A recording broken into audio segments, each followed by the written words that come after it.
And with us right now to have a look at all of it is Chuck Perricone, the founder and CEO of the Perricone Group, the owner and publisher of Dome Magazine, and the former Speaker of the House in Michigan. Welcome, and thank you for being here so early this morning. My pleasure, sir. I can't think of anyone else I'd rather wake up to. Well, I think you should think about it a little more then, to tell you the truth. I was at Tropo yesterday for a little while. It was pretty quiet in there, but the things didn't heat up till after 8 o'clock, and there were various parties all over. I think Joe Hewen got reelected, the state senator. He had a party at the Bloated Goat in Fowlerville, which is appropriate for a guy, I think, who raises animals and camels. Camels, experience with camels, yes, sir.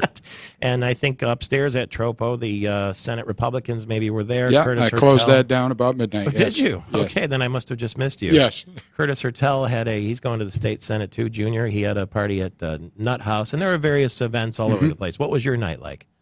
It was long. I started in Kalamazoo because that's my old stomping grounds, and there were a few hot races there, as you know. Margaret O'Brien and John Hoadley. Margaret pulled out her Senate race in the wee hours of the morning. John Hoadley will be a new member of the Democratic caucus in the State House. Interesting, one of the comments he made to me when I mentioned to him that I'd be visiting you this morning was, well, share the fact that he's excited about the number of millennials that will be coming to the legislature, and he's predicting 10 to 12. And that should be a very interesting dynamic in the House. Things are definitely changing out there, as you've seen.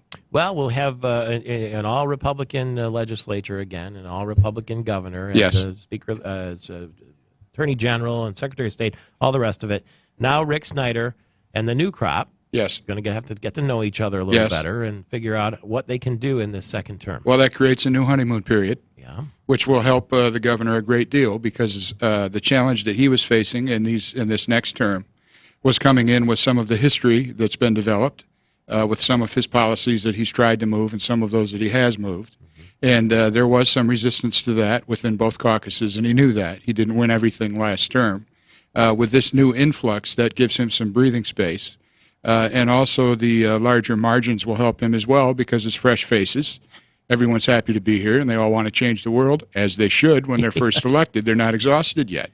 So before the indoctrination takes over, he's got another opportunity to do some great things. I'm sure he's well aware of that now that this is his second lap around the track with these things. He's got a great team in place. Brian Kelly, I think, is solid gold. I've said that before. And he's very, very popular in the legislature on both sides of the aisle. So he may be quiet, but he's deadly effective when it comes to policy, because he's a very honest man. So I think that the governor will have a much easier time these first few months. The other thing this is going to do, because the margins have gone up in both of the chambers, is it's going to take what could have been a boiling lame duck session. It's going to turn that down to a slow simmer, because there are bigger numbers coming after the first of the year. So we don't have to push ourselves really hard. They're going to be thinking in terms of some of the tougher issues that otherwise they would feel they might have to move. Well, that's kind of a bummer, because a wild lame duck's good for the show.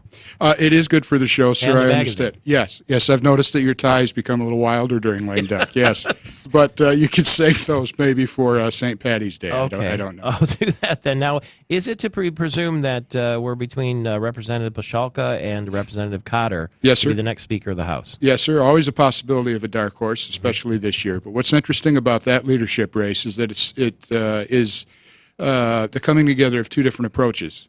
One is the more traditional, which is you get out there and you work and you talk about the fact that you're going to be here for more than one term and you have a vision.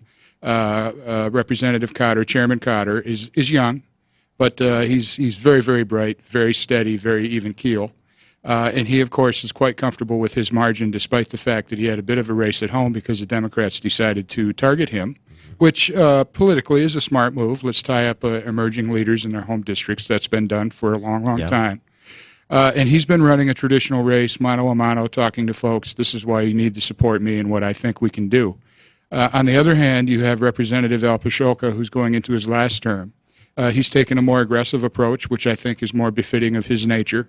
And that's not necessarily a bad thing. But one of the things he did early on in his campaign is he began to negotiate different chairmanships with different members. And, of course, they rallied around him, those that were going to be chairs should he win. And that's not necessarily a traditional approach. Usually what you do is you delay that until after you've been elected or as close to that point in time as you can. So with the fact that money is no longer the motivator that it was in my day, when those who went out and raised the most had the greatest opportunity and chance of winning. You have to do what you can to differentiate yourself from your competitors. Representative Pacholka met with folks that he trusted and respected and talked about chairmanships. Representative Cotter did not necessarily take that approach. So the reason that you have a race, to a great degree, is because not everyone can be chair, and those that aren't going to be chair might look to someone else. Do any indication which gentleman the governor's office would prefer? No, and I'm glad I don't, because that would be wholly inappropriate.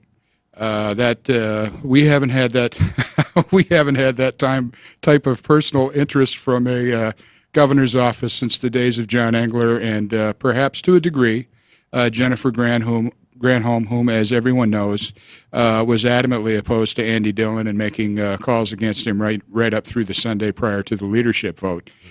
She lost, and she paid a price for being involved in that. So typically you don't see gubernatorial involvement, which I think is a good thing. So now, no excuses, right? They got what they wanted. The House, the Republicans, the Senate Republicans, the governor. Now people are going to say, we want to see one of these roads fixed. We want to see action. That's true. And I think this certainly makes that a bit more likely. Depending on who you talk to, you'll be told that the issue is either the fact that there's no consensus approach. In other words, we don't want to pass a big tax, and no one has given us a plan that doesn't involve a big tax. Another thing you might be told is that some of the special interests that have been involved in pushing this for a number of years have actually made it more difficult rather than simplified it. I won't mention any names, but there's a major organization that's been tripping over itself for years. And when you talk to leadership privately, they will very freely tell you that if it weren't for them, they would have been done by now. Does it start with an M and end with an A? Well, I think you're very close. Okay. The other issue, of course, is exactly what it is the state chamber would do. Rich Studley, who I'm a huge fan of, he's a very effective leader, been around a long time and understands this process as well as anyone, has made it very clear that he's going to push this. What does that mean, and how's he going to do it? He's talking about a potential ballot proposal, isn't he? Yes. That's a long road. Yes, it is, and an expensive one.